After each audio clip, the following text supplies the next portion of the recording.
Ito po ay relatively isang iglesia ni relatively obviously na isang INC, no?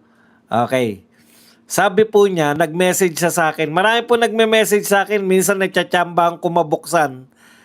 Actually, magaganda po mga message ng iba. Yung iba naman, mumurahin ka lang. Kaya ayoko po nagbubukas kasi, syempre, minsan pagbabantaan ka lang, nakakatsamba tayo minsan. May parang ugali ko na sa isang araw nagbubukas ako. Sa libo-libo po nagme-mensahe sa akin. Pasensya na po kayo.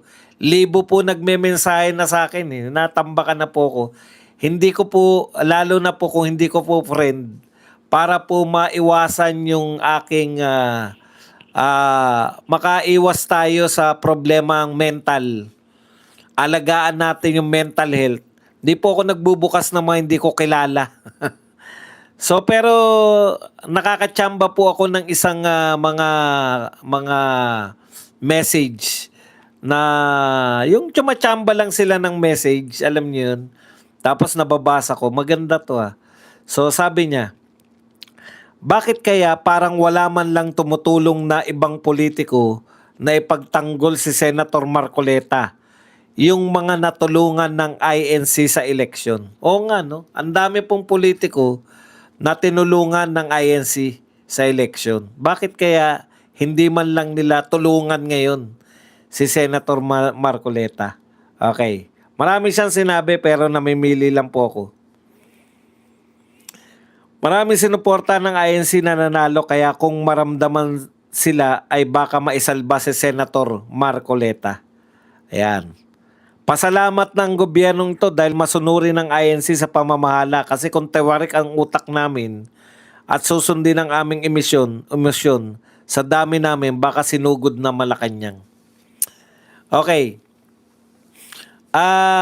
Yun yung point no? Yun yung point na kasi ito parang ang sakit po sa INC kasi hindi po sila talagang political. Marami pong DDS na INC. Pero hindi po nila ginagamit yung kanilang reliyon bilang DDS. DDS sila dahil naniniwala sila kay Duterte. Pero hindi po nila isinisingit yung INC kami. Hindi, wala pong ganun. Pero ngayon po na yung mismong pamunuan nila, yung pahayag na suportahan si Senator Marcoleta, ibang usapan na di ba? Okay, tama yun eh. Pero alam nyo po, bilang naranasan po namin yan eh, yung nararanasan nyo ngayon kay BP Sara at saka kay Tatay Digong. Naranasan po namin na pagtaksilan kami ng mga inaakala naming kakampi namin. No? Yung pinanalo po ni BP Sara, ito po talaga direkta. Sasabihin natin, si BP Sara po nagpanalo kay BBM. Yung nagpanalo po kay BP Sara, no?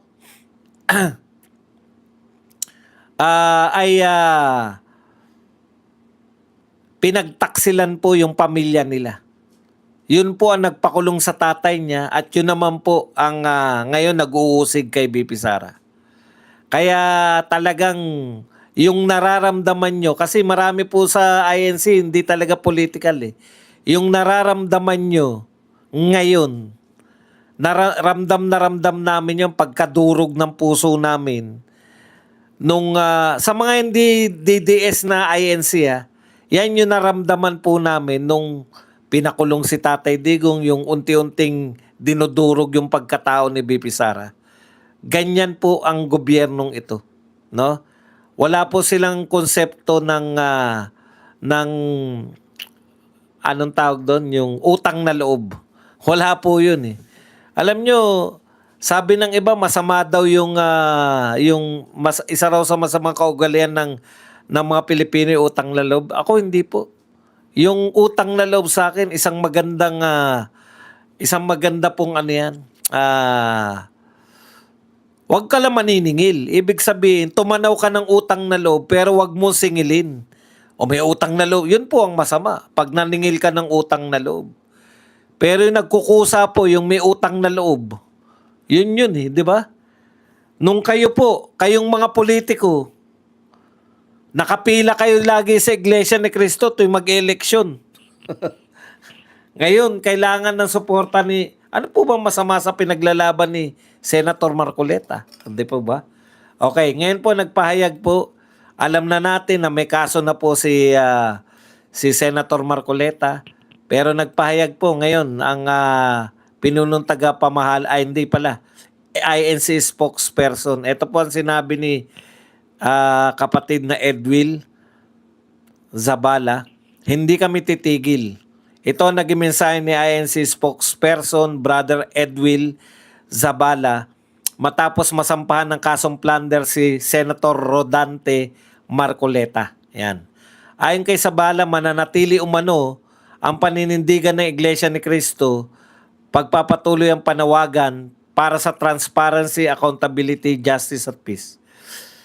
Kahit ipakulong nila si Senator Marcoleta, hindi kami titigil sa paghingi ng katarungan para sa mga kababayan natin na ninakawan. Ayan po. Dagdag pa niya, gusto nilang ipaalam, no, ng Iglesia ni Cristo na ang selective justice ay injustice, no? Yung selective justice po na ginagawa ngayon ng ating pamahalaan, yan po ay isang injustice, kawalan po ng hustisya. At hindi kami mananahimik sa harap nitong napakalaking pagyurak sa katarungan na hinihingi ng ating kababayan. Namahinga lang po. O hindi ko alam kung ano ang termino nila dyan. Pwedeng namahinga o pwedeng magpaplano sila ng siguro. Kasi biglaan lang po yun. Nagkabiglaan lang lahat. Bugso siguro ng damdamin na sinabi, pinagmalaki na ipapakulong si Senator Marcoleta. Ilang araw na po nating dinidiscuss po yan. Yung selective justice na yan. Sa madaling salita po, ganito lang yung selective. No? Kaya selective. Kasi yung ibinibintang ninyo kay Marcoleta, ginawa rin po yan. Wala pong masama sa ginawa ni Senator Marcoleta. Biktima si BP Sara ng selective justice. Ginamit po yung confidential fund. Pero yung mga ibang may confidential fund, hindi po dinimanda. Hindi po kinalkal yung kanilang confidential fund dahil confidential nga. Si BP Sara kinalkal, kinasuhan si BP Sara dahil sa confidential fund. At yan po, selective justice. Eto naman po, si Senator Marcoleta, alam po ng lahat na yung 75 million ay isang campaign donation ng mga tao. Hindi po isang tao lang yan. Campaign donation. No? Okay. Sa madaling salita, lahat po, as in nilalahot ko po, lahat po ng politiko may campaign donation. Bakit siningil out ninyo? Nakasuhan sa campaign donation si Senator Marcoleta at plunder agad. Non-bailable agad. Kasi wala kayong makita na pagnanakaw. Wala kayong makita na ikakaso nyo kay Marcoleta. 'Di ba? Gustong-gusto nyo kasuhan si Marcoleta dahil alam nyo ng tinik sa inyo si Marcoleta, pero wala po, no? Wala pong kayong makitang ikakaso sa kanya. Kaya yung campaign contribution na lang. Okay.